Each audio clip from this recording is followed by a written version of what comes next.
Hello everybody, Caveman Math here, back with another video. Today I'll be going over the sine and cosine graphs and how to identify their different parts and how they work when graphing. First, we need to look at our basic sine function. Our sine function has a few different parts. First, we have the reflection. So in our case, it is reflected because it's negative. And then we look at our amplitude, which is 2. Amplitude is basically the number of steps we have to go up and down the midline. In our case, the midline is 0. So mid is 0 because there is no midline. Our midline is supposed to be k. And since there is no k, it is 0. In this case, the midline is 1. So -1, sorry. But yes, the midline is -1. So how does a brother understand what to do in this scenario? First, we've already identified the reflection, the amplitude, the midline, which is 0 here. And then we see we have an h. And our h is the phase shift. Phase shift. In this case, it has -pi/4. -pi/4 is located here. So now we know that we need to start from here. So -pi/4, and then we also don't have a midline. So 1, 2, that is our amplitude. It's pretty big. This is a pretty big graph. Let's start. Oops. All right. So we know that it's like this. It's like it has a normal period, so that's good to know.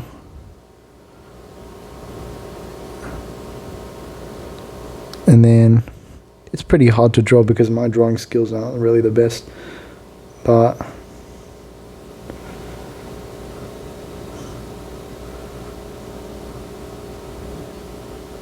period ends at 2 pi because there is nothing in this b. Because there's nothing in the b value, we automatically assume that it's 2 pi because the period of sine is 2 pi by default. The same goes for cosine, and later I will cover tangent and cotangent and secant, but for now let's stick to these. So by now we know that our starting point is our phase shift. And in this case, our starting point was -pi/4. So we started from -pi/4 because what's 1 less than -pi/2? -pi/4. So since we started from -pi/4 and we're going by a normal period, it's -pi/4, pi/2, pi, 3pi/2, 2 pi, and so on. So it stops at 2 pi, no more, no less. This is what you do to get the correct points on the test. So our period in this case is 2 pi because, well, there's nothing in the b value. Our amplitude is 2, as we see here. It's at 2. And our phase shift is -pi/4. And our midline is 0. That's perfect. This is our midline in this case. It's the line that goes straight through your sine or cosine graph.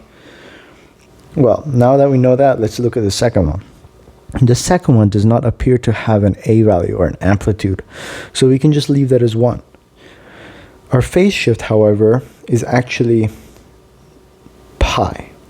So it starts from pi, which is here. It starts from pi. So, okay, that's good information to know. It starts here. Our midline is -1. So our midline is going to be, well, -1. It's going to be here. Let's just dot that so we don't forget it. And our period, well, it's still 2 pi because there's nothing in the b value. In the case that something is in the b value, we are forced to use this formula to understand its properties. 2 pi over b. This is how you find period. So now we just plug it in. We plug our b, which is 1, naturally, because there's no b. So it's just 1. So 2 pi over 1 is just 2 pi. So if there was anything in the b value, then we would plug it in here to find the period. So period is this. All right, now let's start graphing this. Since we know that we have a phase shift at pi, we're starting from pi. So our pi would go, okay, this is a cosine, and it's not reflected. So by default, you would go dotting the points. Let's dot the points. This, and it ends. Where does it? Oh, it ends at the period. That's 2 pi. It ends here. So let's start with the process. Gentlemen, I have made a grave mistake. There is something of great importance that you must consider.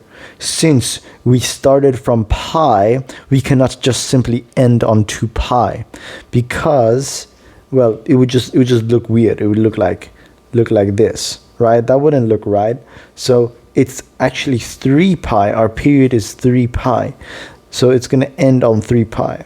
So here, this is our midline. So we know that we have -1 as our midline. So there's going to be points here. And then now it's going to end on 3 pi, because naturally when it starts from pi, as depicted in here, because that's our phase shift.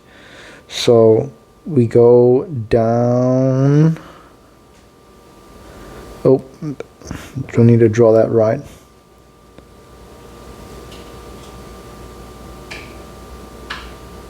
That is our graph. I hope you guys enjoyed this video, and I'll see you guys in the next one for tangent, cosecant, and cotangent. Stay tuned, Caveman Matt, and stay hungry.